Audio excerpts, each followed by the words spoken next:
Good evening, dear friends. Welcome. Thank you for joining us tonight. Lesson number 2 of BookSmart.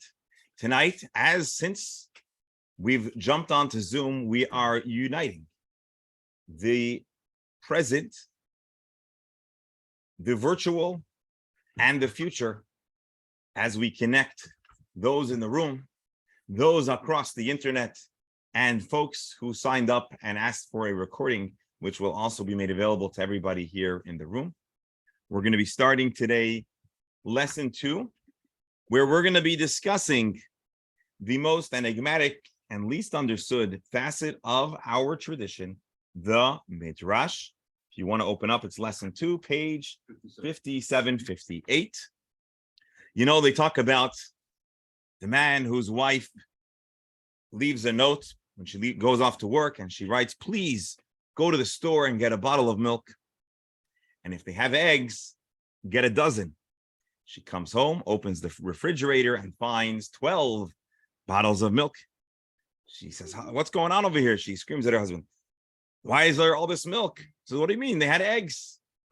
They have eggs. Get 12. So what we can see over here is that a careful reading can save a marriage. Here, come. Sit right over here. It's important how we read a text. Today, friends, we have a very exciting and important discussion in store for you. We are going to dig deep into one of the least understood genres of Jewish scholarship, the Midrash. So just to review, starting last week and for the next 4 weeks to follow, 6 in total, we aim to cover the totality, all the different types of scholarship that span a wide body of Jewish literature. We've divided it broadly into 6 different sections: Torah, Midrash, Talmud. I'm purposely not translating them in the moment. We're going to translate them all. Halacha, Musar, Kabbalah. Last week, we clarified that the word Torah can either mean the 5 books of Moses or the 24 books of the Bible, Tanakh, which stands for Torah, Nevi'im, and Ketubim. The scriptures, the 5 books of Moses, the prophets, and the writings. Or it can be a reference to the entire work of Jewish thought of the Torah. We discussed the relationship between the written Torah and the oral Torah. And we described how, in a sense, the 5 books of Moses and more broadly the Bible can be described as the strand of DNA that, when properly developed in the right environment, develops to a full human being. And when we look at the DNA under a microscope, it's hard to see the connection or the full process that led to a human being. And yet we know 9 months of pregnancy and a lifetime of development takes you from that essence to a full human body. That's the gist of last week's discussion. And that's wonderful. But we have to understand, how do you go from a written text to an oral expounding, an oral conversation? How do we get from point A to point B? And the first instance and the primary process we're going to discuss today is described as the Midrash, which is lesson 2. So again, welcome, dear friends. Grateful to have everyone on the Zoom, everybody in person, and those who signed up and will be joining us by watching the recording far into the future, or maybe just an hour from now. Hold on. We'll open up the floor for questions. What page have we in? We're starting on page 58. What is the Midrash? 57, 58.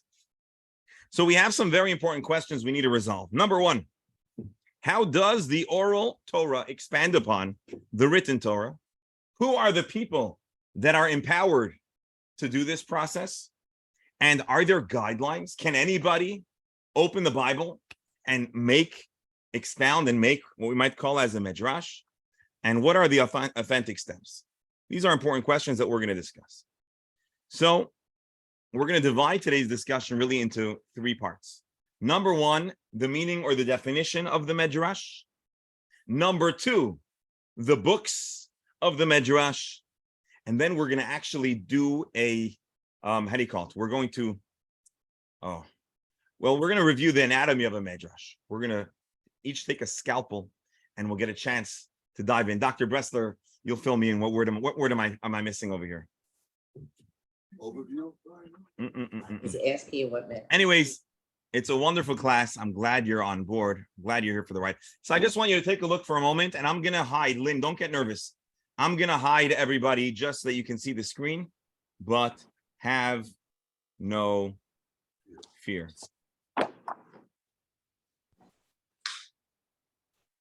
Actually, leave it like this. What you see on the screen right now is a map, a timeline of all of the Torah works. If you have your book, you can actually pull out a map, which is pretty much what we have on the screen, but you can see it on the screen. And if you don't have a book yet, please reach out tomorrow and we'll make sure to get it to you.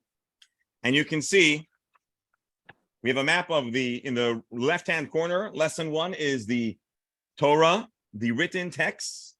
And then starting from the top, the red line that runs across the Midrashic works.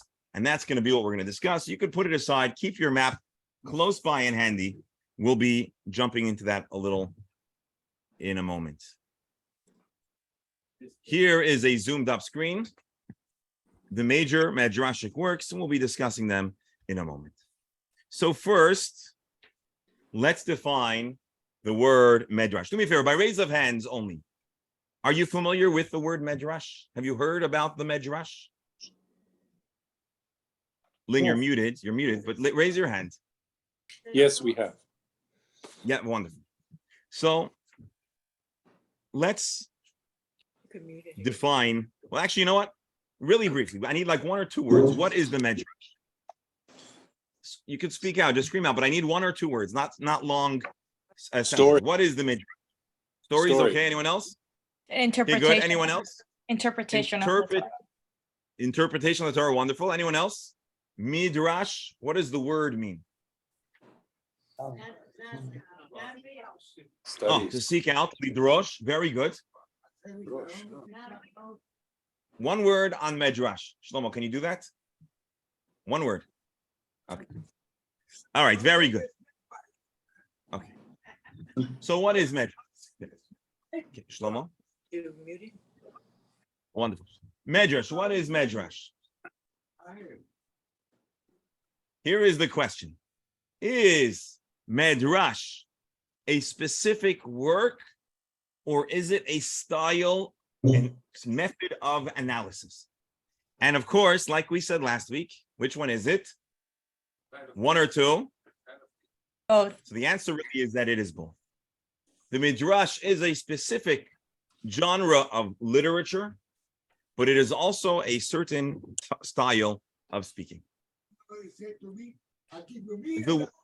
Okay, Shlomo, I'm going to have to ask you to go out unless we can. Okay, thank you.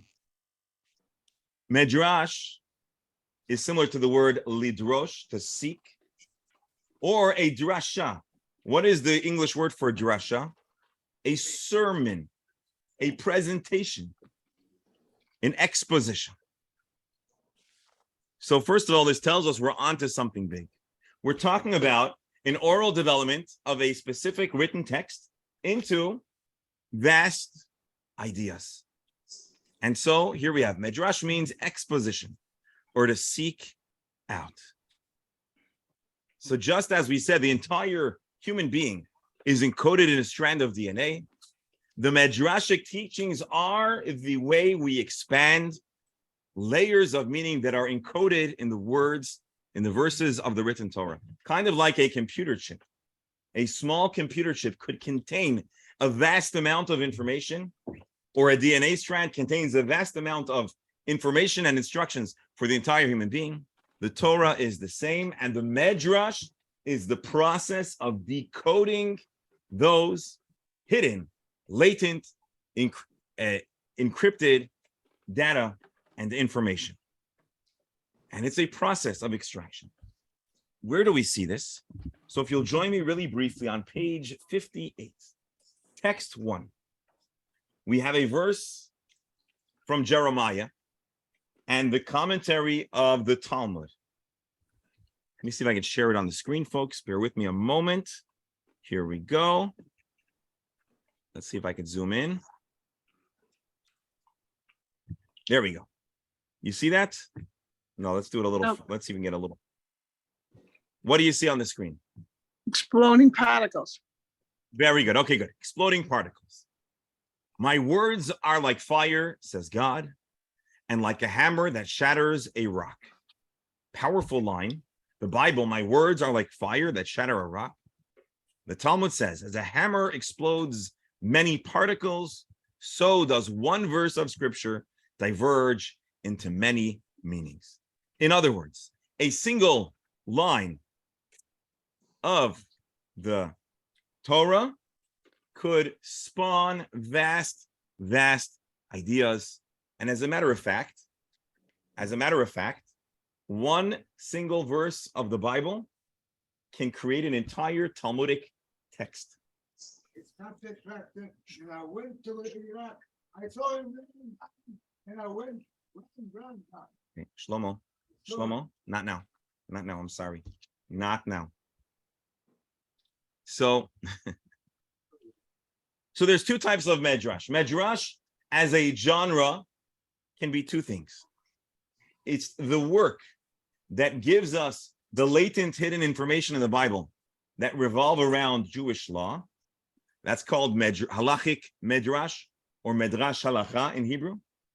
Those are works that expound and take the Torah and tell us Jewish matters of law. And then there are Agadic Midrashim, which are expositions from the sages that extract moral, philosophical, or mystical teachings employing stories, parables, and narratives. The Midrash is a scholarly process, but it also is specific texts and specific works. We have either halachic. Why halachic? Because much of the Bible this revolves around the mitzvot, which are the instructions for Jewish behavior. And we need a whole lot more data than a simple reading, and the Midrash are the texts that fill in those blanks or those voids. At the end of today's class, we're going to explore two specific Midrashic works and we'll see the process of going from a single text to the nuance, to the hidden code that we use to extract it. So let's take a look. Here are the different types of Midrashim. We have a legal exposition. We have historical narratives. For example, who knows the story of Abraham in his youth, discovering one God and rejecting the idols? Are you familiar with the story? Rav Mordechai, is this a familiar story? Abraham's rejection of polytheism, of idolatry, and replacing it with a belief in one God. Where do we know the story? It is not explicitly written in the Bible. Did you know that? That is all from the Midrash, which gets it from 2 points: a careful reading of the text and an oral tradition that was carried down simultaneously, but never written in detail in the written Bible. We also have moral and ethical teachings. As a matter of fact, many people, I think, associate mostly the Midrash with moral and ethical ideas. There are philosophical Midrashim, and we're going to sample different types of Midrashim for all of these. There are parables. We're going to see one of those. There are Torah commentaries, and then there are stories from the lives of the sages. And all of these are broadly contained within the Midrash. If you go to page 60, figure 2.1, you can bend or fold the page, and here he brings some powerful examples, some that we're going to review together, and some for your reference, page 60. And so, if we had to give one sentence, what is a Midrash? A Midrash is the work that opens the core of the written Torah, develops it, and places it on display for all of us. Before we take the opportunity to explore specific Midrashic texts and figure out the methods, the techniques, we first are going to once again share a wonderful video presentation. It's going to take us on a tour through time and space, and we're going to sample a number of the well-known Midrashic texts. My dear friends, sit back, relax, enjoy, and folks on Zoom, give me a thumbs up, or actually give me a thumbs down or speak up if there's something wrong with the sound. So now we're going to once again get a tour of some of the most famous Midrashic works. And when we're done with that, we're going to actually dive in and study together some of the Midrashim and see the methods, the techniques they use to crack open the Bible and give us so much more information. Sit back, relax, and enjoy.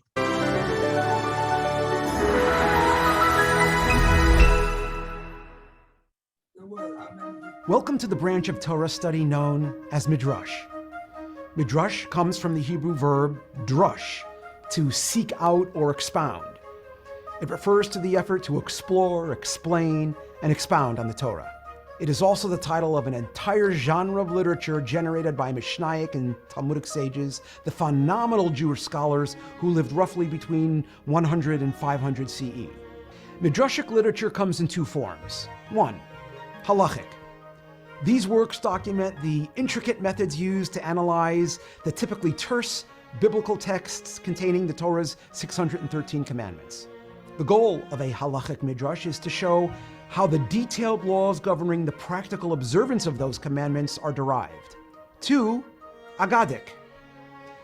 These works provide a wealth of explanation of biblical texts and narratives, parables that clarify or illustrate a point, moral and ethical teachings, philosophical insights, mystical traditions, historical narratives, and background information not explicitly recorded in the biblical text, and stories from the lives of the ancient sages.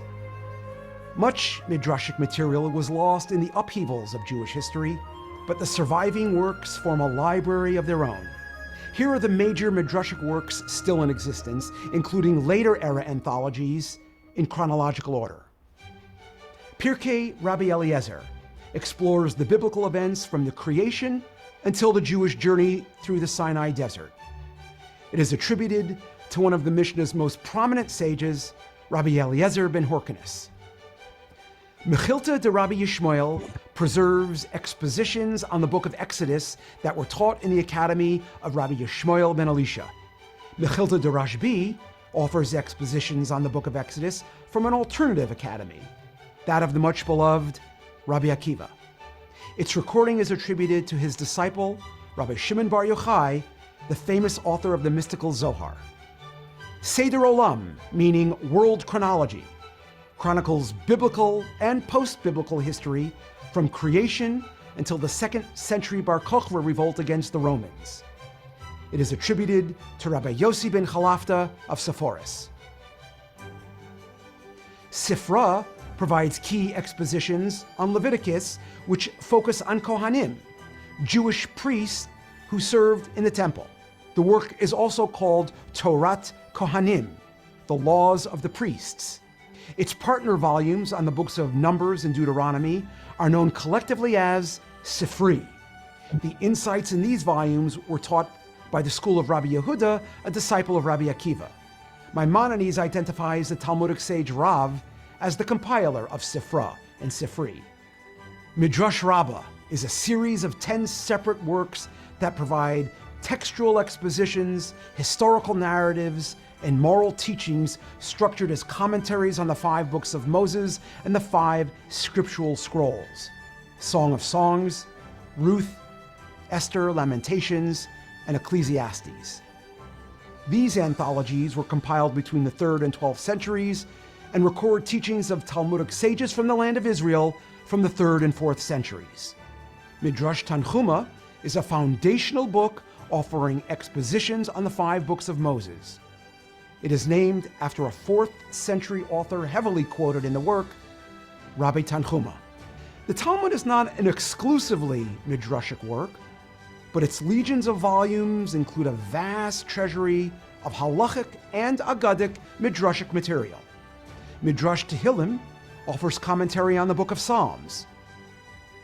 Its era of compilation is unknown, but it is cited in works as early as the 11th century. Yalkut Shmoni, a voluminous Midrashic anthology covering all 24 books of Tanakh, was compiled by Rabbi Shimon HaDarshan of Frankfurt, Germany. Midrash Hagadol is an anthology attributed to Rabbi David Bar Amram Al-Adani of Yemen. Ein Yaakov, an extraction of the Aggadic sections of the Talmud, was compiled by Rabbi Yaakov ibn Habib of Spain and Greece.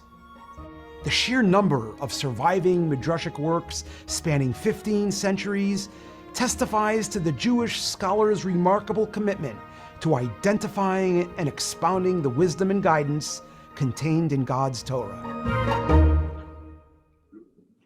Folks, you're feeling overwhelmed by that I did. massive overview. So I have good news for you. When you get your book, or if you have your book, you can turn to page 62 and 63. If you're in the room or you picked it up, you have it. Otherwise, I'll get it to you. Just let's coordinate. And you'll see an overview of what he just said in that film. You'll see a timeline, many of the different works. And so we're not going to test you on it, but that would be a wonderful resource to bear in mind. Now, it's important to bear in mind that the Midrash we described as a process. And in a sense, the Midrashic process, in a sense, is yet ongoing because it's the process of a careful study of the texts and understanding them to their fullness. But there's a reason why on this chart and in the film, the Midrashim primarily are from the era immediately after the publishing of the Mishnah until they said the year 1400, but that's a little bit of a stretch. And the answer is really, in short, as follows. Once upon a time, the oral tradition was exclusively oral. It was only conveyed by teacher and student. And that was the original guidelines for the Jewish oral tradition, as we mentioned last week. The purpose was to maintain the human aspect of the tradition. There were books, and there was the wisdom in books, and then there's the wisdom that people share and develop with each other.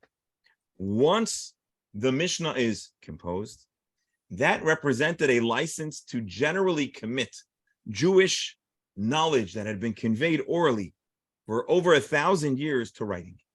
And so for that reason, all the texts that have survived, and tragically many that have not, are all from the era after the easing of a restriction of writing down. And that's why the Midrashic texts start in that era. And once the Talmud, here, Lynn, you're muted, but you'll unmute yourself. Once the Talmud is finished being composed and published, it represented a certain cessation of that process. And from then on, there was a lesser degree of authority. So halachic extraction pretty much concludes with the close of the Talmud. Aggadic analysis and development was further committed, but most of the information that was part of the essential corpus of oral knowledge was already composed. And so that process stops after around the year 700 to 1,000, if you want to be kind of flexible. Lynn? Rabbi, I Yes. don't know if anyone else is confused, but I am confused because you keep changing the words. First it's Midrash, then it's Mishnah, then it's Talmud. I'm sorry, I'm mixed up. Thank you for About the asking. So whole let me back up. And so you, like, we're talking about the Midrash, but then you're talking about the Talmud and you're talking about the Mishnah. So I'm confused. I'm sorry. Folks, Lynn is not a plant, but her question is perfectly timed. Thank you. The gist, the nutshell is as follows. Last year, we talked about the written text, and we teased that there was an oral tradition that was only later composed or transcribed later on.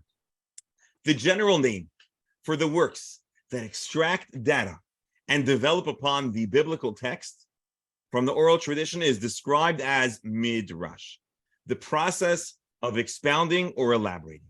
And that is the subject of tonight's discussion. However, there are specific works called Mishnah and Talmud, which I'm going to ask you to bookmark for next week, because next week's going to be all about the specific process of the Mishnah and the Talmud. Yeah, So but Rabbi, can't you give us a definition so that of the Mishnah Yes, and the yes. Talmud, even though we Mishnah are going to is- discuss it next week? I mean, Yes. you're talking about it and I need an explanation. Good. Mishnah is a specific authoritative body of text which communicates Jewish law in short form. So the Mishnah is a specific text that communicates the Jewish law.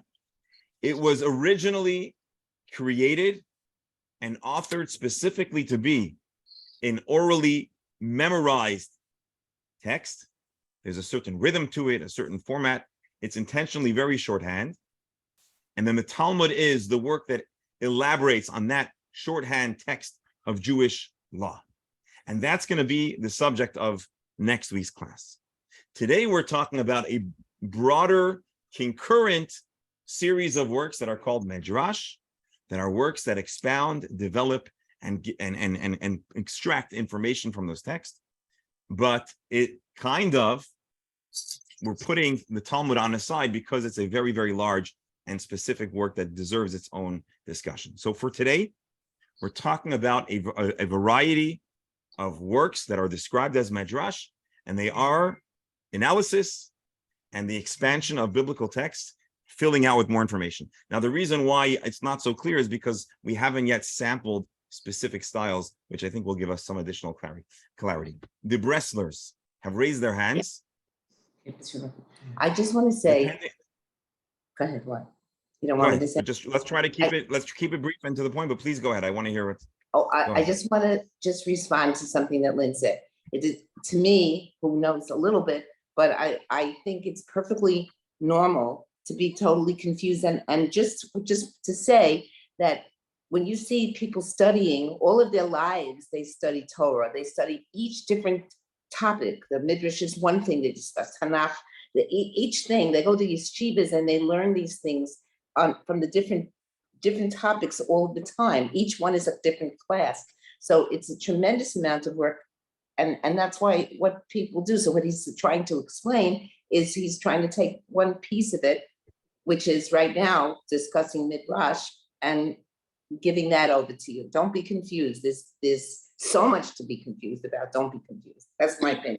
I understand. So let's back up. Let's back up. The goal tonight is to go from utter confusion to organized confusion. Okay. Because we're talking about the entirety of Jewish scholarship.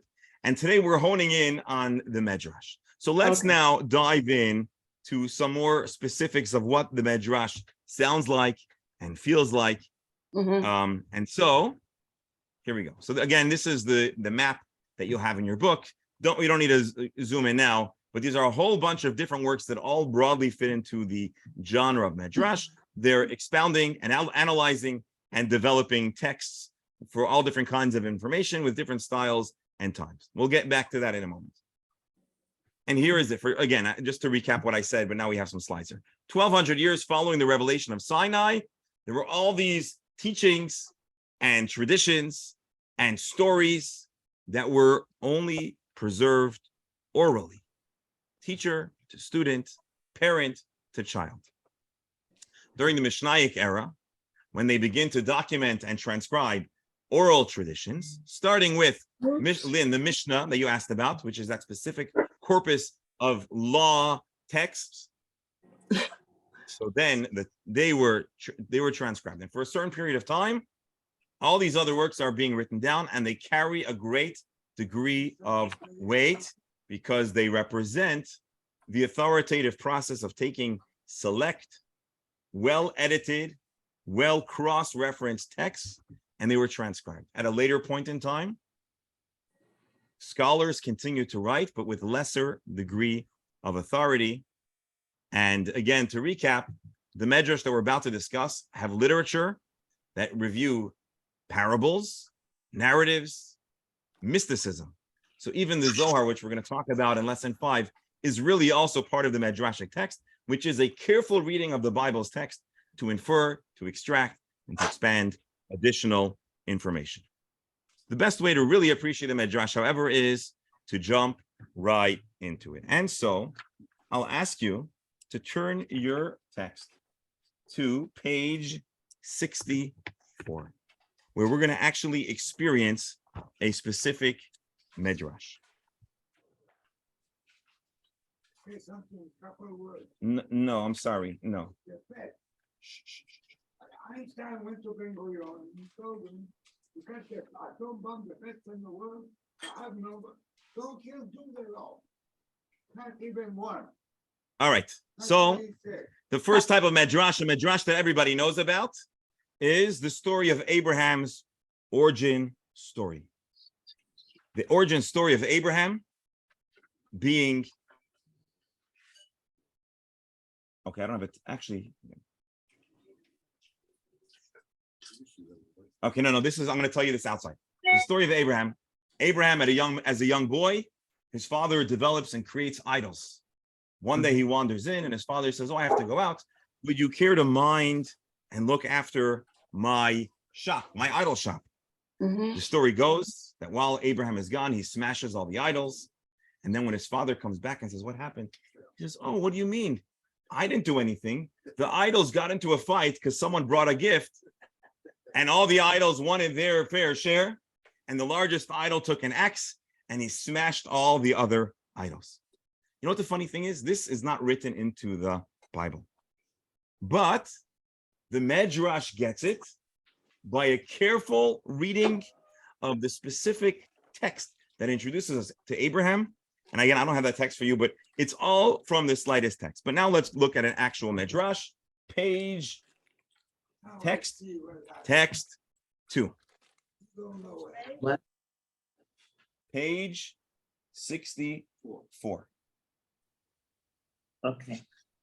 Here is, page 56. Here is a famous, hold on. Here is a famous Midrash. Page 64, text 2. Let's read the text here together. When the iron was created, the trees started trembling. Why are the trees afraid of iron? Because iron is the material with which an axe was created. The axe is Mhm. the great enemy to the tree. Says the iron to the trees, why are you trembling? If no tree among you enters me, if no tree would provide a handle, not a single one of you would hurt. What is the message of this Midrash? Okay. What is the message of this Midrash? Give me some other words.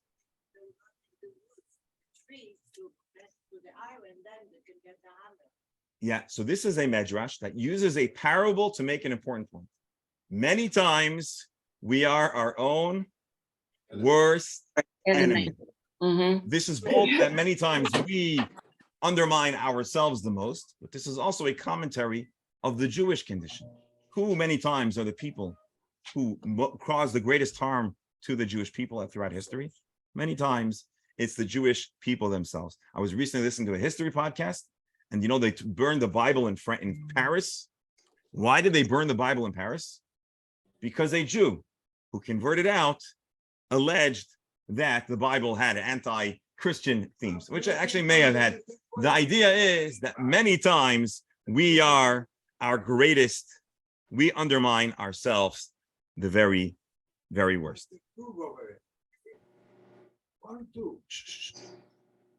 So why would the Midrash use such a psychological, the Midrash wants to convey a certain psychological truth.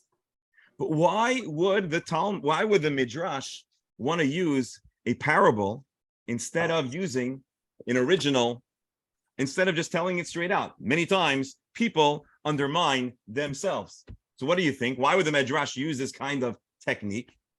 So the answer is because the Jewish oral tradition from the earliest of times realized that if an idea is going to perpetuate, especially in an oral time, you need to capture the imagination of a student. An idea is dry, but the imagery of the axe undoing itself or the hammer undoing itself, that is a picture that you really have a hard time getting out of your mind. And so many times the Midrash will specifically use a parable, an analogy to make a point powerfully. But there's something even more than that, which is that many times a nuanced analogy can give a lot of food for thought. And so you read a text once, we read a text and we read a story about undermining, but if we'll keep on discussing it, we'll think of different ways that the analogy applies on a personal level, on a communal level.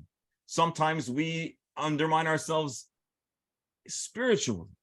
And so sometimes by giving us a story, it gives the student so much more room to run with the idea, and you can crunch and provide a lot of data with an additional story. Furthermore, if you're, again, especially because this starts in an oral tradition, if you're a teacher and you want all these different thoughts to be conveyed, a story is a single data point that can richly convey all these different ideas. And so a story captures our imagination, but it's a way to slip in and to give us information.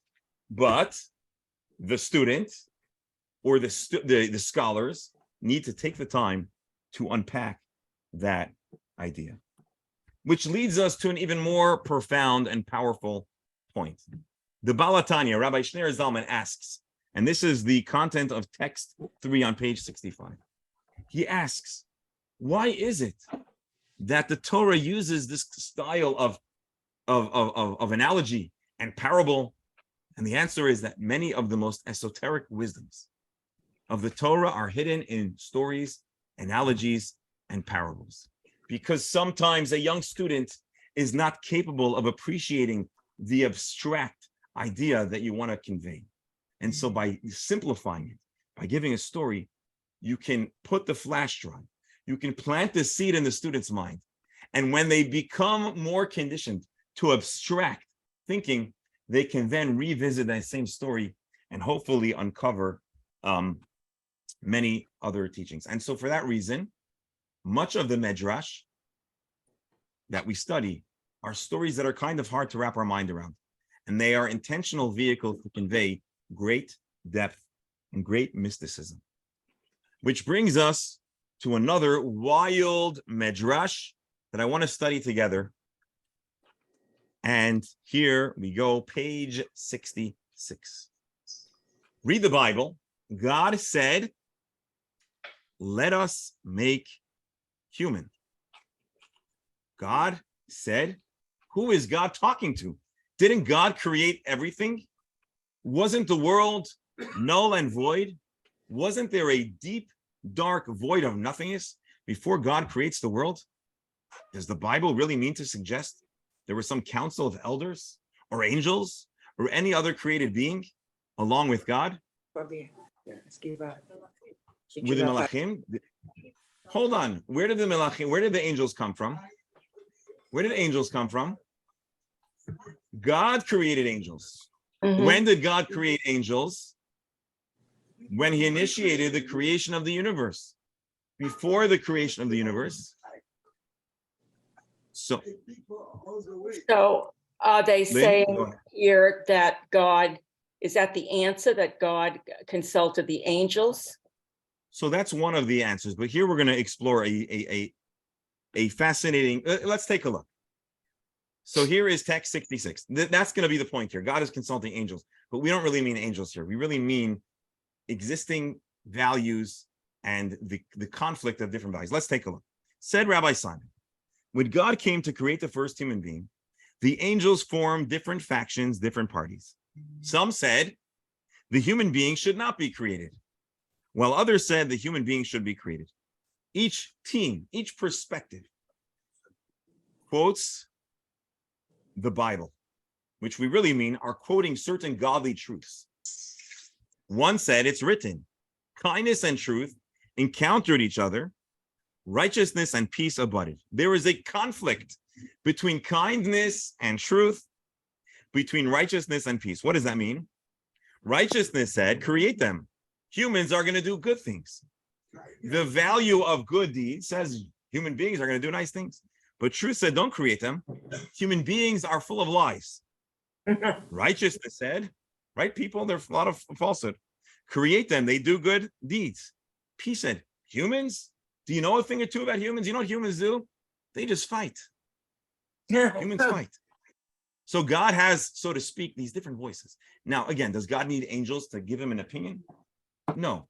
No. But the Torah is communicating certain inherent tensions that exist in society and in the universe. So what did God do?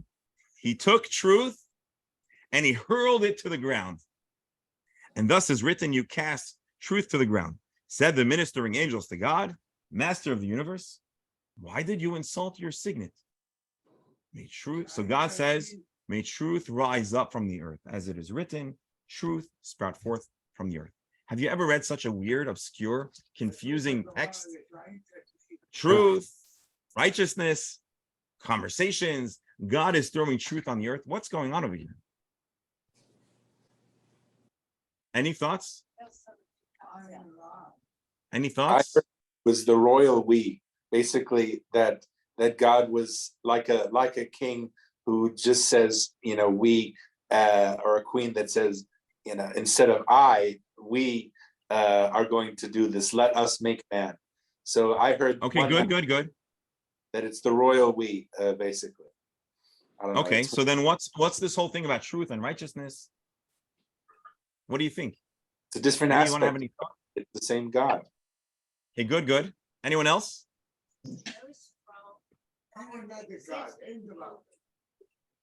What? What did?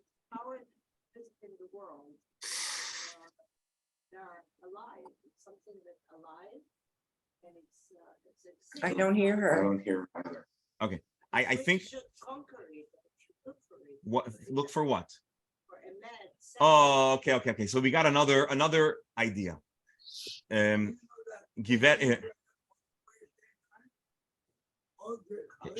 שלמה, בבקשה לצאת. Please. אתה לא יכול ככה. All right. So she said that our world has certain hidden truths, hidden values. We need to seek out. I love that. Anyone else? What did she Amelia, say? what do you say? All right, so here's what I want to tell you. This is a very deep, obscure text which conveys deep mystical truths about the opportunity of this world and the pitfalls of the human existence. And it intends to convey to us Kabbalistic ideas, as well as values and the tension between the good that humankind brings to the table and the terrible disappointments that human beings bring to the table. And it conveys the fact that ultimately God took a gamble. God sent truth out, and chooses to create the world notwithstanding all of the flaws that humankind have. Now, why couldn't the Midrash just write that? You know why? What I think? Because the Midrash was created to make us think. The Midrash was created to make us think. And in this context, a reading of the text and a development, but not a fully spelled out text, is a launch pad for scholars to really ponder the meaning of existence, the purpose of existence. And so this is an example of a midrash, a text that's based upon the biblical text, but triggering and beginning a conversation. And it's addressing big questions like the reason of existence. And what was God thinking? What did God hope for? Was God aware of the frailty of man? And I believe that this is one of the goals of the Midrash, to leave us or to trigger such a conversation. Yes. Wants to make us think. What? Make us think. You cannot create a perfect man. So God intentionally creates human beings flawed. Right. But there's no way to create ahead of time. There's no way to create ideal world. So we have to live and struggle. So Boris, I want to tell you that question. Hold on, don't give an answer. That question is the goal of this Midrash. So someone would ask that question. Surely God could have revised the code and made a better man that wasn't frail, that wasn't going to fight. And so the Geveret here has an answer. I have an answer. We have many answers. But the question, hold on, but the question is why? And I think the answer is that we're supposed to ponder that question. There is an answer. The short answer is that if God would have created us perfect, he would just create robots. There would be no choice. There would be no struggle. But do me a favor. Hold on. I want to fast, because we're getting derailed a little bit. Rabbi, I have a question. Here, one second. Okay, let's pause the conversation. The objective here was to see how one Midrash could spawn a whole conversation. But if we're gonna follow, let's have it. Do me a favor. When we'll close out the formal call, let's revisit. So bookmark it. And Reb Mordechai, also, you have something to say about why God created man flawed? Yes. So can we bookmark that? According to what I understand. But could we, hold on, could we bookmark that? I want to have it tonight, but could we just bookmark it after we go through a few Midrashim? We'll revisit this as our closing conversation. I do want it, but I want to bookmark it to the end of tonight's discussion. Do you mind? Okay, thank you. So here we just found, I'm sorry, just to close this out. Lynn, you were going to say something? I have a question. Does the Go ahead. Midrash examine every written sentence in the Torah? Good question. And that's the kind of question that, yeah. So the Midrash discusses just about every sentence in the Torah. However, I have some bad news to share with you, which is that many of the Midrash texts that were composed didn't survive to the modern day. And so they are missing texts. The Midrash originally does address every single text. And I think most texts, we still have surviving Midrash, but I do want to let you know that one of the great tragedies of the passage of time is that many texts are missing. I just want to close up this last Midrash. Last Midrash spawned the conversation that we're going to pick up at the end of our class because we're going to revisit it. So I want to defer because we're going to actually revisit it, and then I want to hear everyone's opinion. But what just happened is, before we even understand the Midrash, the example of the goal of the Midrash. The Midrash's purpose is to spawn that kind of existential conversation, which we're going to revisit in just a few more minutes. But first, I want to explore the methodology of the Midrash. What are the tools the Midrash uses to extract data? We're not going to be able to cover all the tools, but now I want to share 4 specific tools.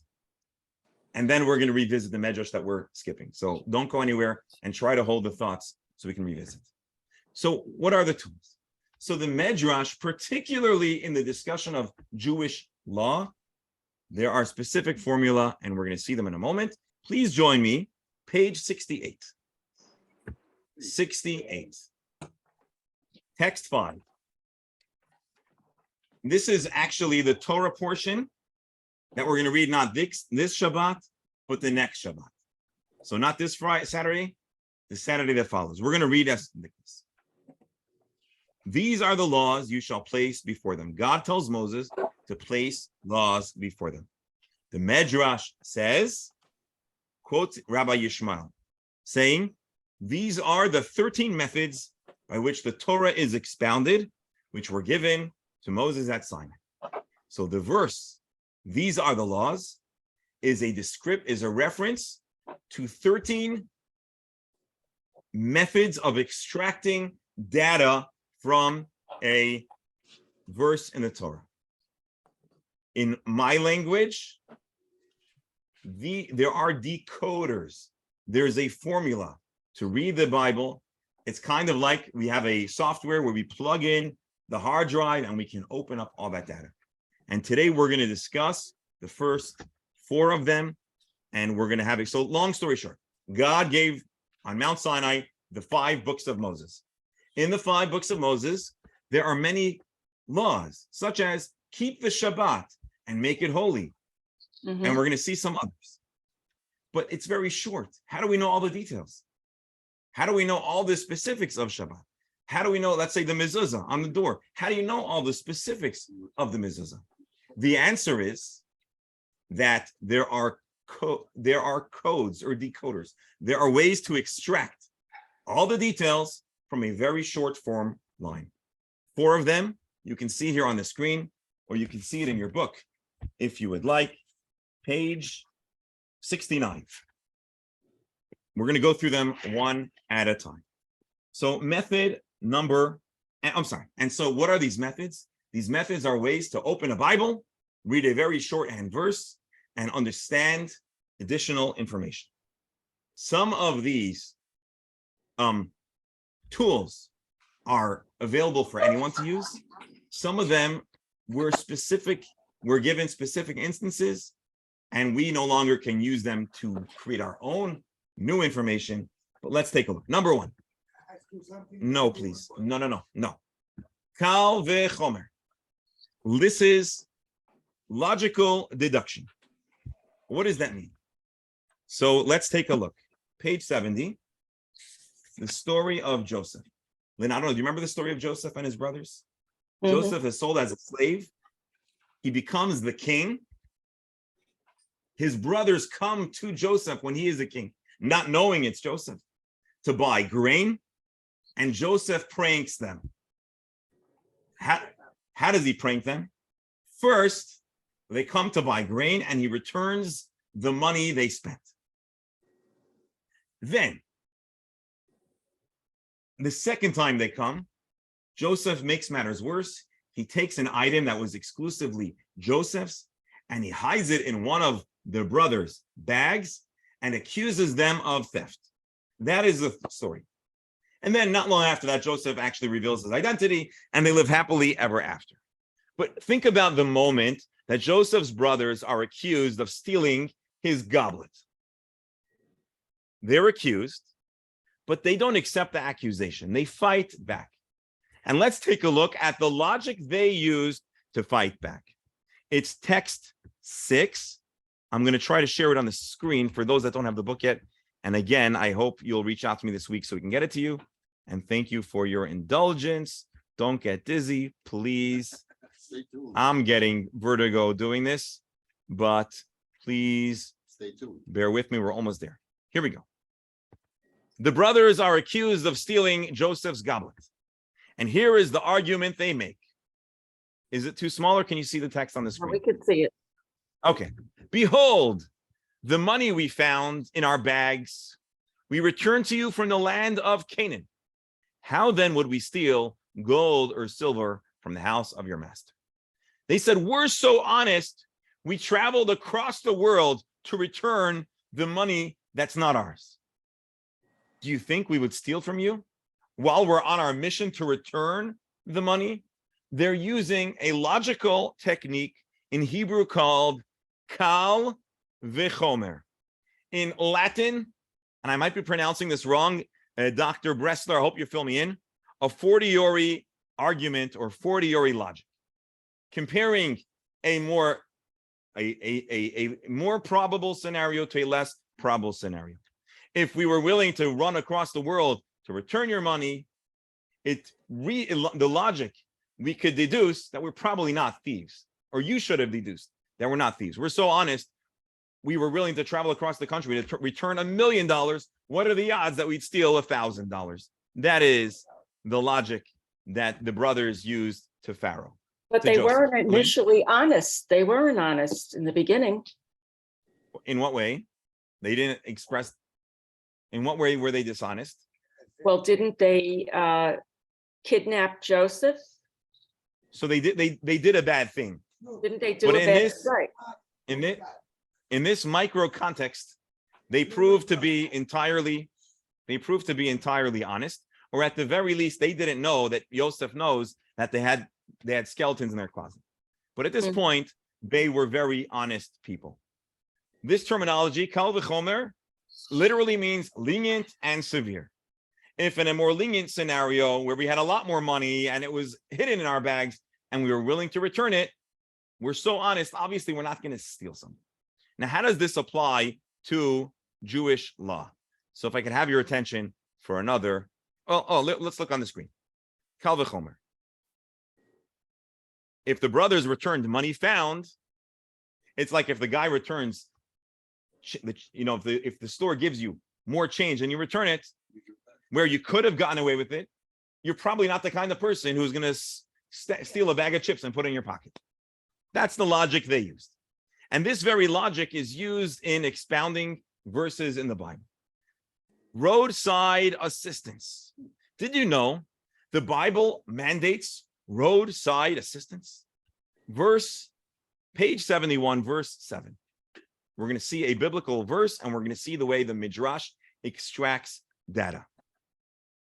When you see the donkey of your enemy collapsing under its burden, and you're inclined to desist from assisting him, you must assist.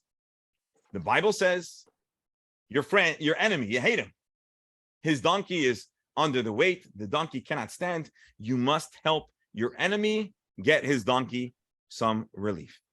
Mhm.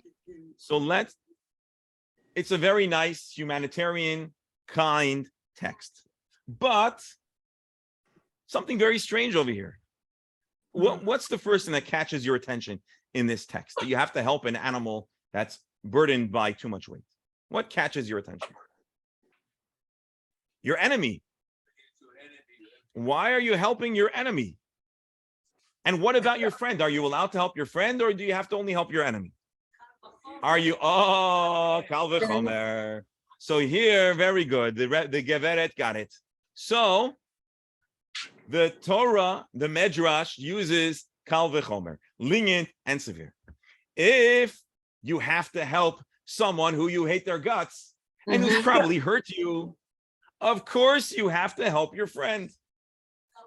The Midrash uses a Kal v'chomer, a fortiori. And so here we mean everyone, but we mention the enemy, and of course you'll automatically understand you also need to help your friend.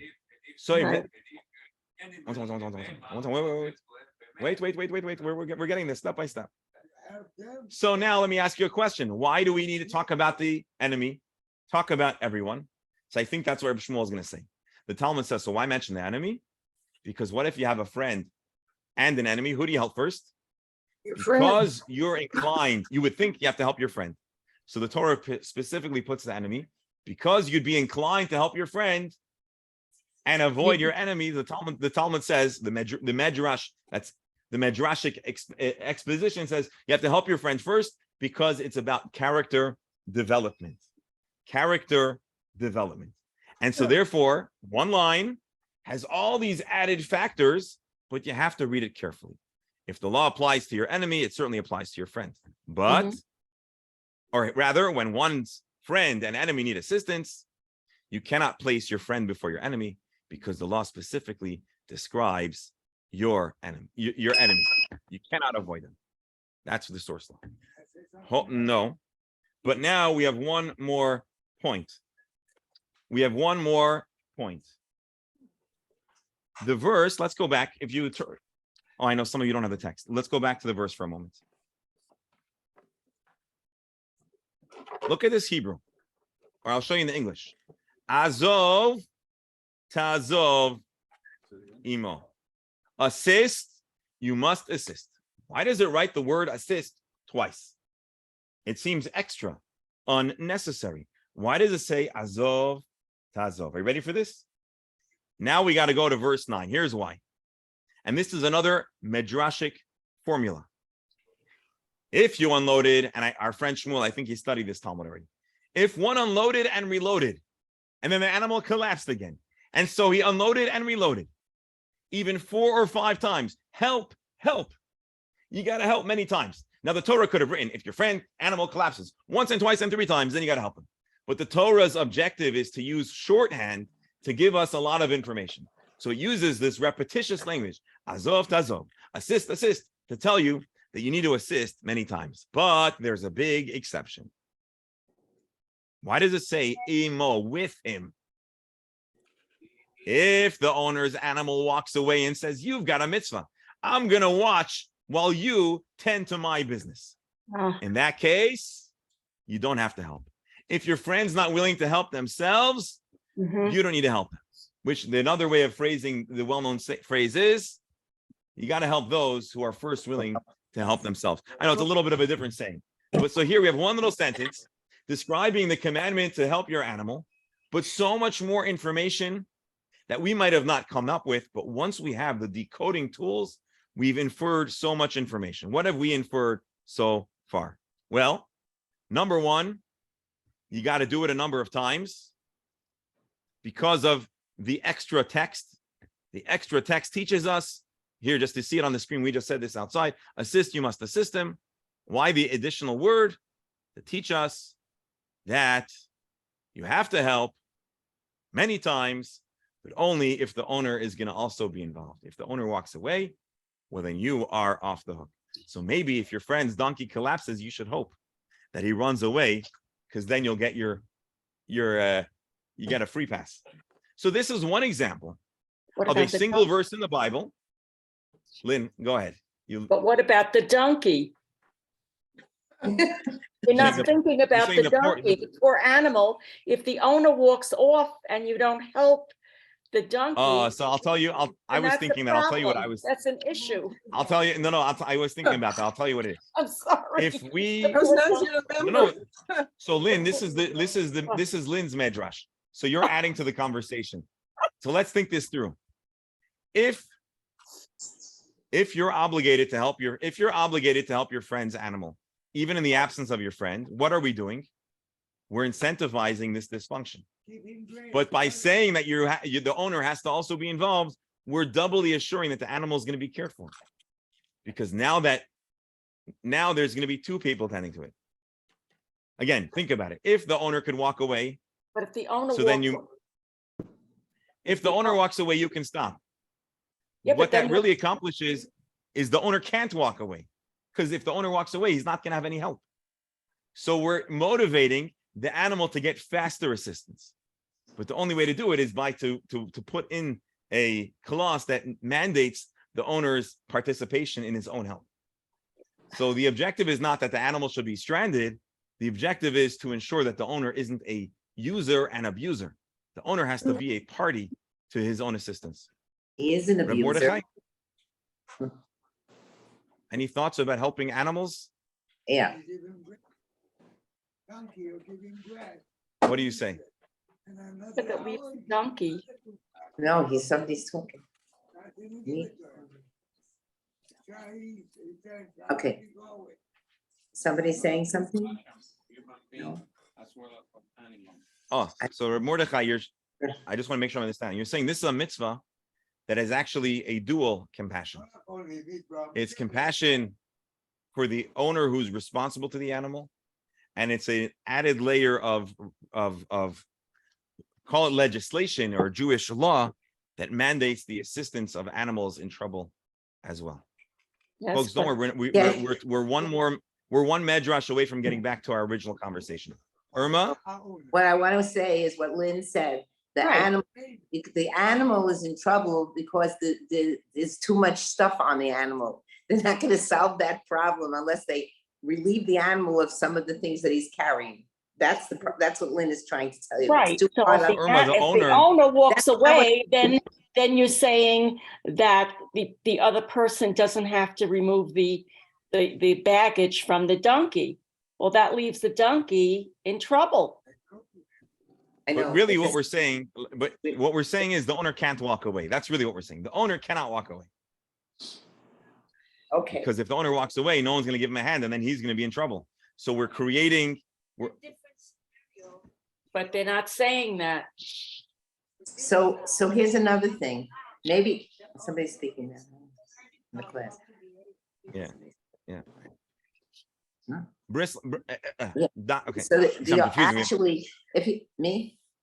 He- Irma, last comment on it. Okay, if he's Help us not out. obligated, you're not obligated, and you can go to help your friend. It doesn't mean that you can't go back afterwards and help anyway. But meanwhile, when this person is sitting on the side and not doing anything, expecting you to do it, you go to help your friend. And then after, if you still can, you go back and help him. That's all.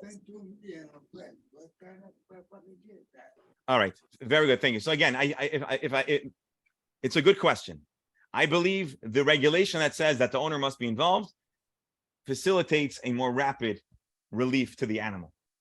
But anyways, it's a good point, and when I'm serious. This is a very good point, and we can add this to our commentary on the Midrash. We're now going to see one other example of another example of analysis.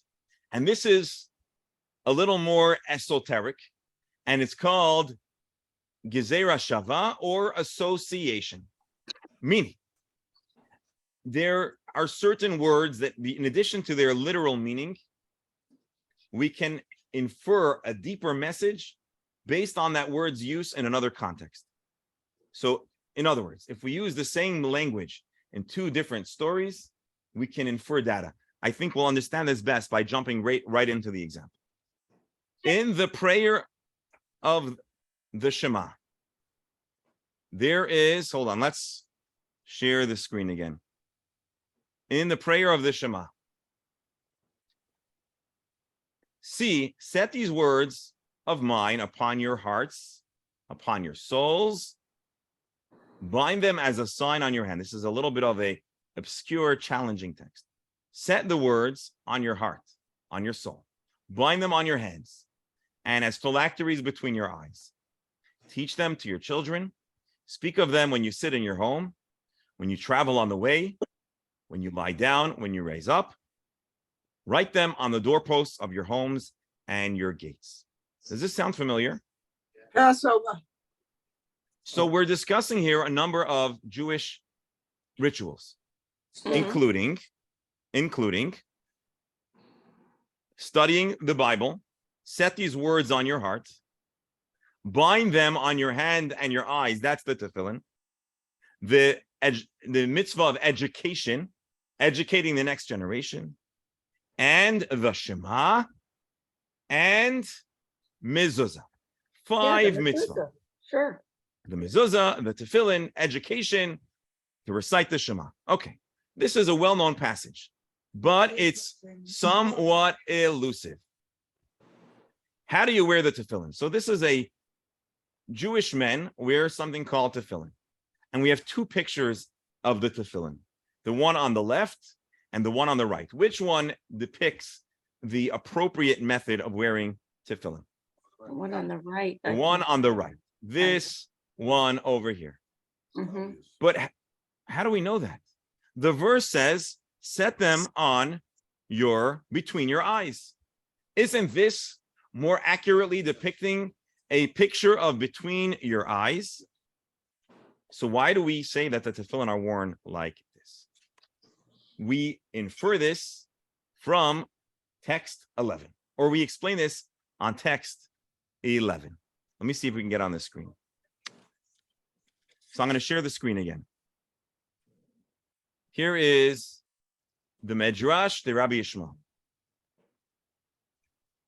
On your hand. Oh, I'm sorry. I skipped. Hold on. Let's go. Let's do another slide. Then we have the hand to fill in too. I'm sorry. Look at the bottom part of the page. In the left picture, there is a little box. It's hard to see. That's on the young man's hand. Mhm. On the right, it's on his forearm. Mm. So how do you wear the tefillin? So I'll tell you, in reality, this is the picture. That's how people wear tefillin. But how would we know that?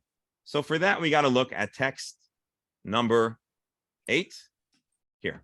The Shema writes, you place it on your hand. It means the upper arm. But how do you know? Maybe it means on your hand. So the Torah tells us, set these words and place them on your heart. Your heart. Mhm. Place it on your arm near the heart. And Mhm. so let's go back for a moment. Let's look at the picture. Yeah. Which one has the tefillin closer to the heart? The picture on the left or the picture on the right? The Right. picture has it on the arm near the heart. Mhm. Oh. Now let's go back to the text. I'm sorry, bear with me here. But it is possible to raise your hand to your heart and still have the tefillin on your This hand is next to your heart. This is true. But if it's being placed in a stationary position, the part of the arm that is on the level of the heart is that. But you're making a fair point, which I think the point you're really trying to make is that when the Jewish people receive, or in different words, when the Jewish people received the Torah, Moses said, hey guys, here's how you put on tefillin.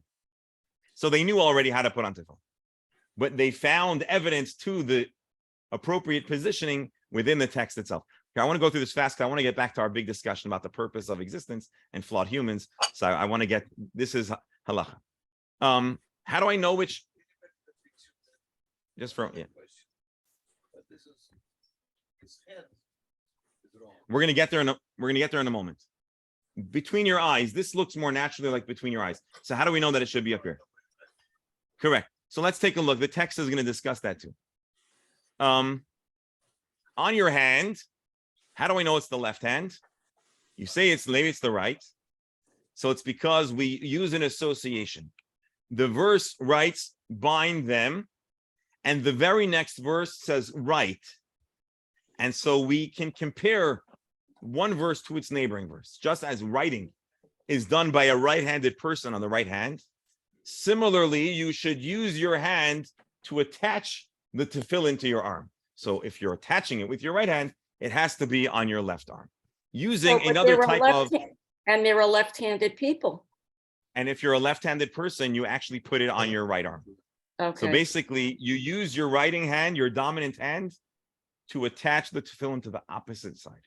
Mhm. Again, the purpose of this exercise is less to give a exhaustive presentation on tefillin and more to see how careful reading of the text presents information that when you read it superficially, you wouldn't know. Now we need to go to Boris's question.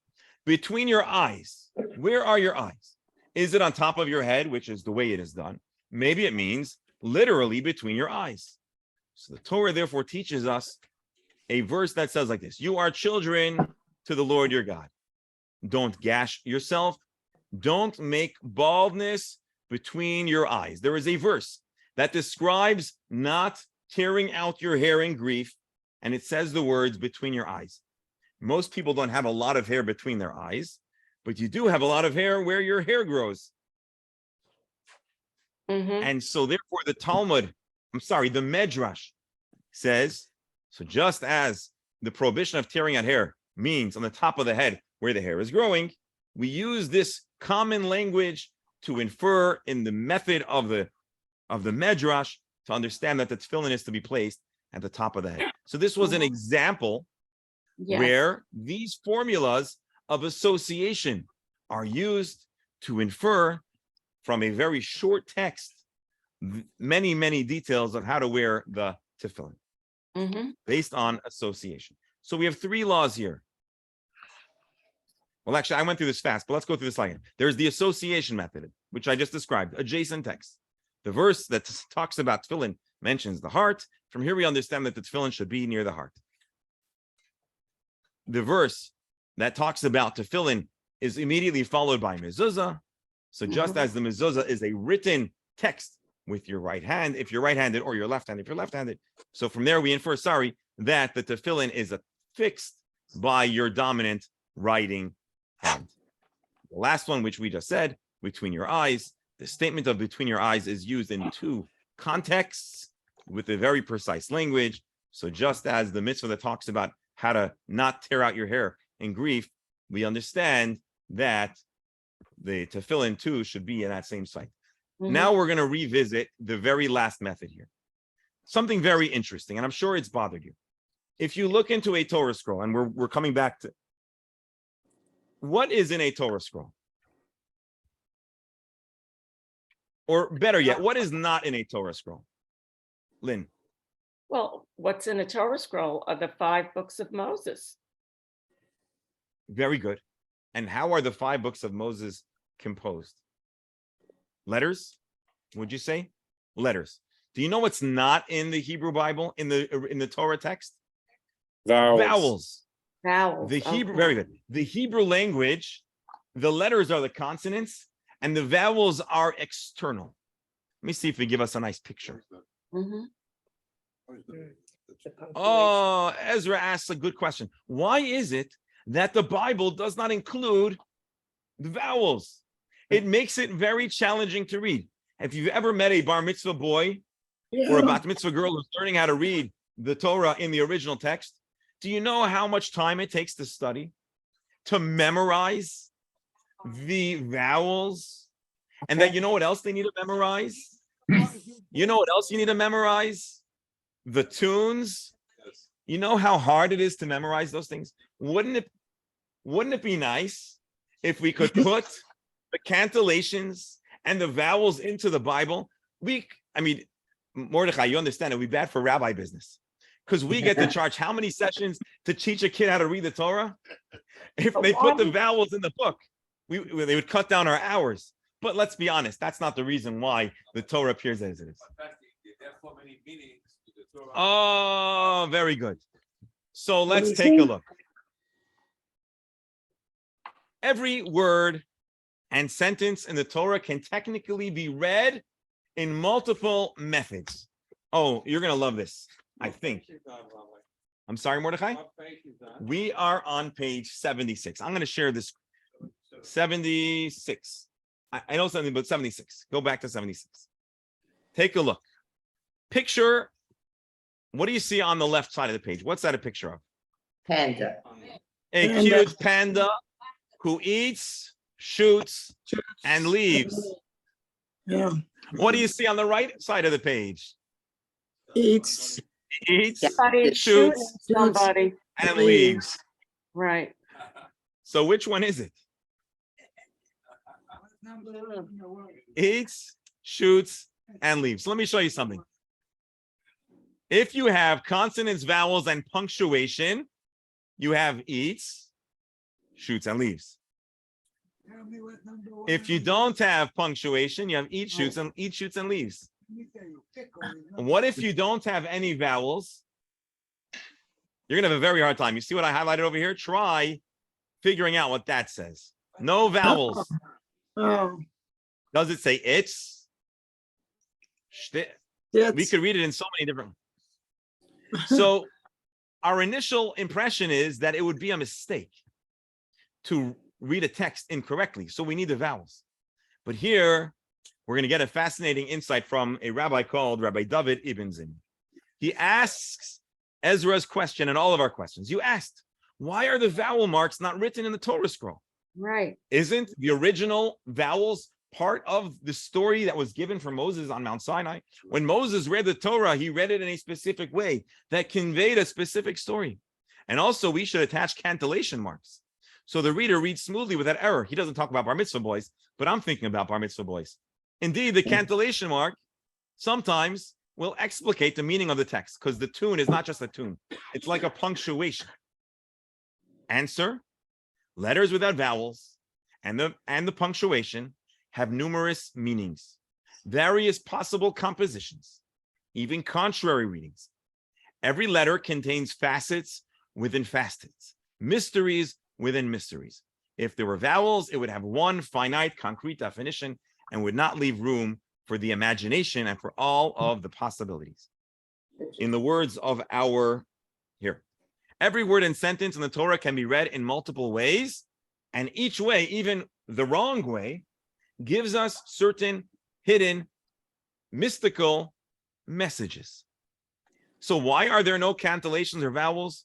To allow a fourth method of Midrash, a fourth method of analysis. You could have the way the text is pronounced and the way it is written. And sometimes there are two different themes that give us a deeper layer of information, which leads us to a Midrash that's going to bring us back to our original story about kindness, truth, righteousness, which is why I wanted to preserve the second half of the conversation for now. One second. Tehillim says like this: Yeshev olam lifnei Elokim, chesed ve'emet man yinsaru. May he dwell forever before God, kindness and truth summoned to guard him. This is a verse in Tehillim expressing a hope to ever be in the presence of God, guarded by kindness and truth. But if we mess with the vowels, the verse can actually mean something else very important. We could tamper with the meaning. Here, let's take a look here. Yeshev means may he dwell. But it also could be, it should be stable or settled. Olam means forever.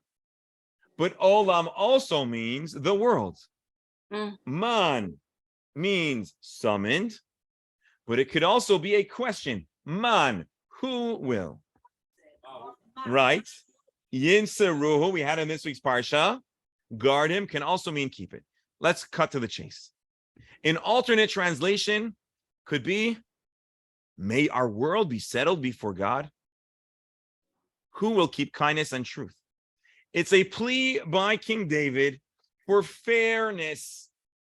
Don't we all wonder why the world isn't fair? Why are some people fortunate, others are not? And this brings us to our final Midrash before we revisit our previous conversation. Let's take a look here together. Again, this is the alternate translation. May the world be settled before God, who will keep kindness and truth. Midrash Tanchuma, a Midrash, said King David to the Almighty. King David is the author of Tehillim. And so we understand that the Psalms is a dialogue between David and God. Master of the world, may the world be settled before you. Why don't you balance your world? Make equal the rich and poor. Why are there needy people? Why are there suffering? Why is there misery? King David famously speaks for all of us. It's not fair. You know what God's answer was? And I'm not asking you to like the answer, but I want you to appreciate the depth and richness of the answer and the fact that the Midrash addresses it through a careful reading of the Tehillim. Replies God, if such were the case, if everybody was equal, who will practice kindness and truth? If all were rich or all were poor, there'd be no room for human kindness. Our world would be a robotic, emotionless world where no one ever had the opportunity to be mindful of someone else and to lift them up. And so King David is describing in this alternate reading a powerful, profound, not fully satisfying conversation that he had with God. Why is there need? Why isn't our world balanced? Why do some people suffer? Why are some people struggling? And God said, listen, my world was created to have in it kindness.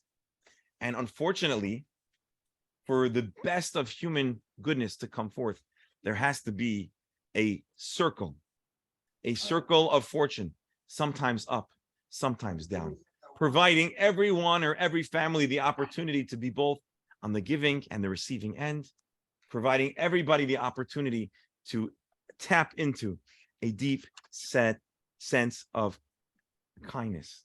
And that's a certain kind of humanity that exists in the world. Now let's think back to the original Midrash we read before about a tension between kindness and truth. Human beings could be kind, they might not be truthful, there are flaws. And God casts truth forward and says, you know where you're going to find the truth of human beauty?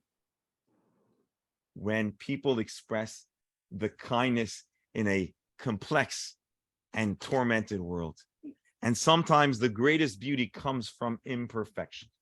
Right. And so although the angels are calling to God to make a perfect world, God is telling King David and the angels that there's something so beautiful from the raw goodness and kindness that comes out of pain and misfortune.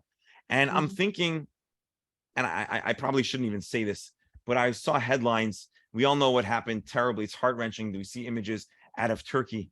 And how can we make sense of terrible, devastating human suffering and misery? I don't know the answer. But what we do know is see how the world comes together, Israel and Iran. And again, this is not a geopolitical commentary at all, but all of a sudden they're together on the ground trying to help survivors. Again, forget, we're not talking politics. Sometimes in the pain, there's the true beauty of the human spirit. And Rabbi. Go ahead, Lynn. Yes, please. Okay, but also God doesn't want us to be perfect. We're not supposed to be perfect people. And that's why God gives us the pass many times when we're not perfect. So I think it's normal to be imperfect. And I think that's the way God wanted it. Yes, but God had there was a counter argument in heaven saying, God, make the world perfect, make the people robots. And Boris said before, and I cut him off, and I think Reb Mordechai was going to elaborate too, and I cut him off till this point, that God chose flawed human beings, Right. because in the flaw is the beauty. That's right. Perfection is boring. In a empty slate, there is no flaw, but there is no art.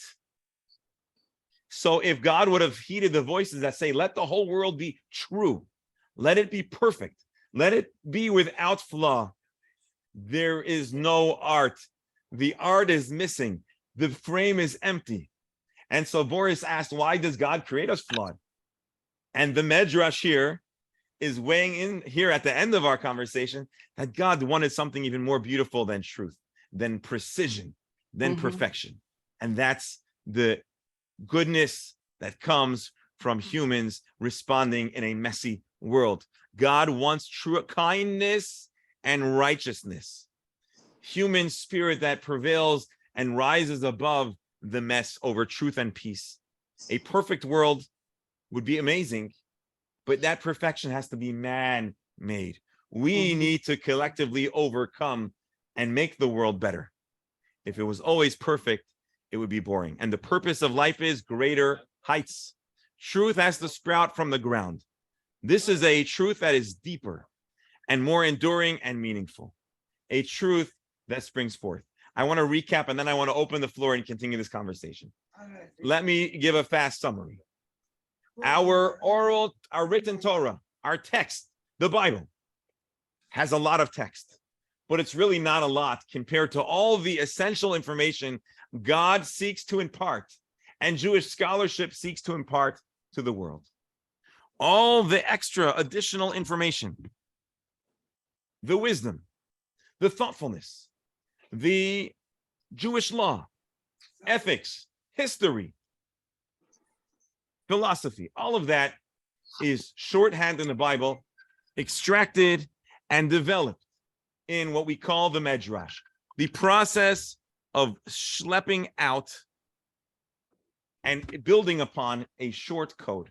We saw instances where a short single verse is described in the book of Jeremiah as splintering to 1,000 pieces, describing the vast richness and data that a single story or line in the Bible could tell us. We explored 4 specific methods of inferring information. Kal v'chomer, logic. If you have to help your enemy, of course you have to help your friend. We also explored a careful examination of extra verses, saying you got to work with him, telling us that both have to work together. The owner cannot abandon and leave his friend to do all the dirty work for him. We saw a cryptic verse in the Shema talking about the tefillin between the eyes, and we weren't sure where the tefillin should be placed. But using the methods that are recorded of comparing the 2 adjacent texts, we understand that it's on the left arm or the right arm, it's on the weak hand. We understand that the tefillin are placed. We inferred data from one verse that describes tearing of the hair between the eye to tell us that when the Torah uses between the eyes elsewhere, it means in that same space. And we explored a most fascinating technique to misread or alternate readings of the text, absent of vowels, leading to deep, enriching insights, such as our story of King David's conversation with God. What's with all the unfairness? What's with the unbalance? And God's shocking answer. It's to bring forth a greater truth, a greater beauty, the beauty of the human spirit that rises above and out of the mess. And that, my dear friends, is a very brief and maybe not fully satisfying presentation into the Midrash, some of its techniques, its methodologies, and a number of texts. We also talked about why the Midrash seems to stop being created at a certain phase, because there was a rush to transcribe the vast corpus of oral information, and eventually that source dries up to some extent. Thank you, dear friends, so much for joining us, Lynn. I want you to have the... Go ahead. I have one question. During Yes. a service, when people are reading the Torah and it doesn't have vowels, how are they reading this? In other words, they obviously can't, each person can't read it exactly the same way. So we have a published, there is a printed version of the Bible that includes the vowels. And the reader in his public reading conforms to the standard set of vowels. But for the purpose of analysis, we do consider alternate options to read. So there is a authoritative official way to read, but for scholarship, we consider alternate methods.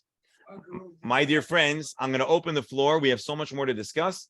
I just want to invite everyone to join us next week. I know today was interesting and took us on different directions. Next week, we're going to explore the history of the Talmud, who composed the Talmud, and the many different methods, styles, and stories behind the Talmud. I hope you'll join us then. For now, I want to thank you all for joining. I'm going to stop sharing the screen so we can see whoever is left. Well, actually, whoever is here can see, but I want to just, well, actually, it's blurry. But for the folks in the room, Reb Mordechai, you have a lot to share, and I know this is your expertise. So I'll ask you to open the floor on the subject of flawed creation and the angels that discuss, and then we'll move from there. The only thing is that I wanted to comment, according to the way that I understand the reading of Torah, is that God